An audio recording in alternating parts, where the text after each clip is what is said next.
এটা আপনারা দেখতে পাচ্ছেন, এটা হচ্ছে একটা এয়ার কম্প্রেসার মেশিন। তো এটা আমাদের বিভিন্ন জায়গায় আপনারা এই মেশিনটা দেখতে পাবেন, এই যন্ত্রটা।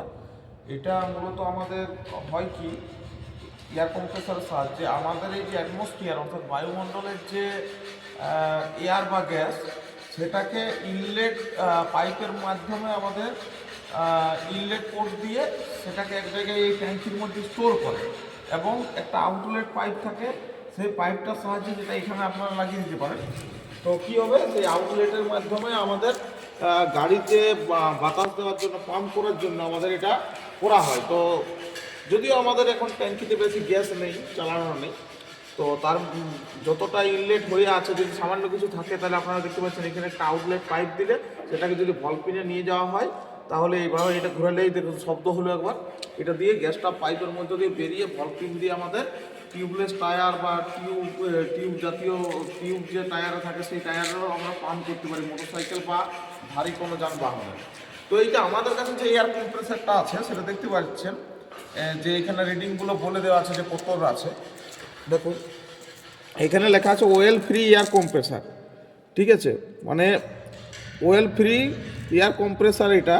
তো মডেল আছে, এই মডেলটা SP F30, রেটেড পাওয়ার মানে এর যে মোটর সেটা কত 1 HP, 1 হর্স পাওয়ারের। আর টোটাল ট্যাঙ্ক ক্যাপাসিটি হচ্ছে 30 লিটার, মানে ট্যাঙ্কে যতটা মানে এয়ার থাকবে সেটা হচ্ছে 30 লিটার, 30 লিটার পর্যন্ত।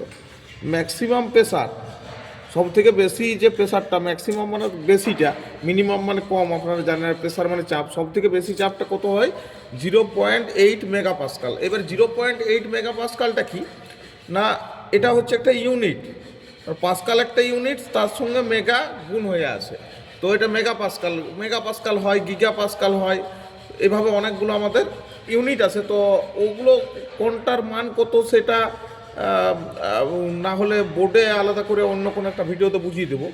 এখানে স্পিডটা কত দেখতে পাচ্ছেন 1440, মানে 1440 revolution per minute, 1440 revolution per minute, মানে 1 মিনিটে 1440 পাক ঘুরে।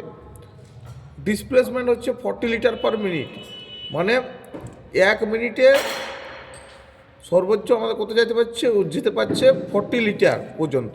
নেট ওয়েট আছে এটা 19 কেজি, মানে 19 কেজি।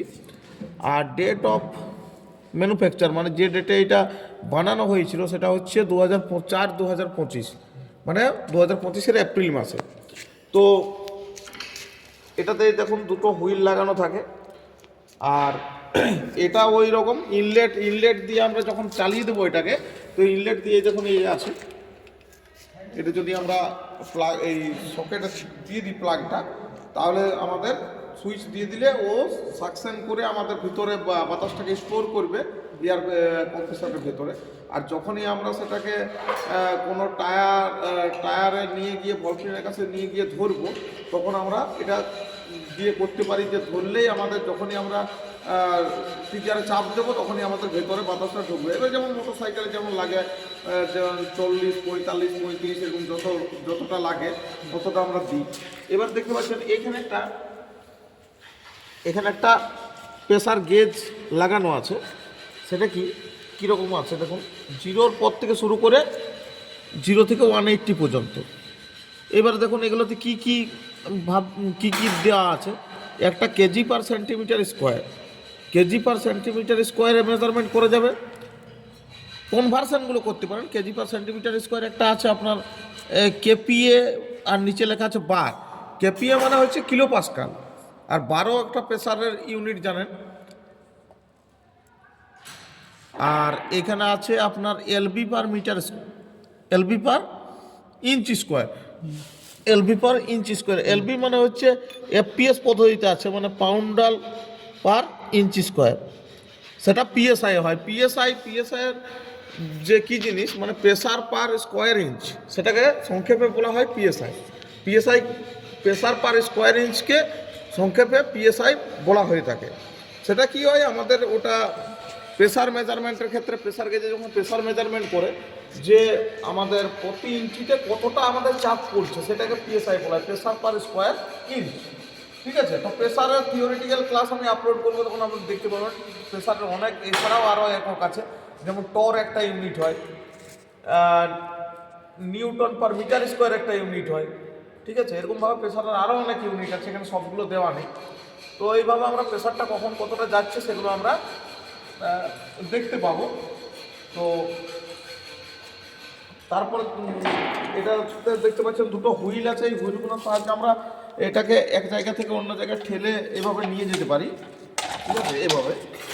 তো এই তলটা ততটা মসৃণ নেই, একটু খর্বাকৃতি আছে, ওই জন্য একটু ঠেলতে একটু অসুবিধে হচ্ছে। তো এয়ার কম্প্রেসার দেখালাম। এবার এটা কিভাবে কাজ করে, কিভাবে পাম্প করা যায় ওটা এরপরে এয়ার কম্প্রেসারের যখন নেক্সট ভিডিও অর্থাৎ 2 নম্বর বা দ্বিতীয় ভিডিও নিয়ে আসবো, সেটা তো আপনাদের সামনে আমি সেগুলো করে দেখাবো নিশ্চয়ই। তো যদি আপনাদের এই ভিডিওটা ভালো লেগে থাকে, এরকম ইনফরমেটিভ ভিডিও আপনারা পেতে চান, তো আমার এই চ্যানেলটা সাবস্ক্রাইব করে দেবেন এবং নিচে থাকা বেল আইকনটা অন করে দেবেন, যাতে আমার তৈরি করা ভিডিও আপনাদের কাছে সবার প্রথম গিয়ে পৌঁছায়। ধন্যবাদ।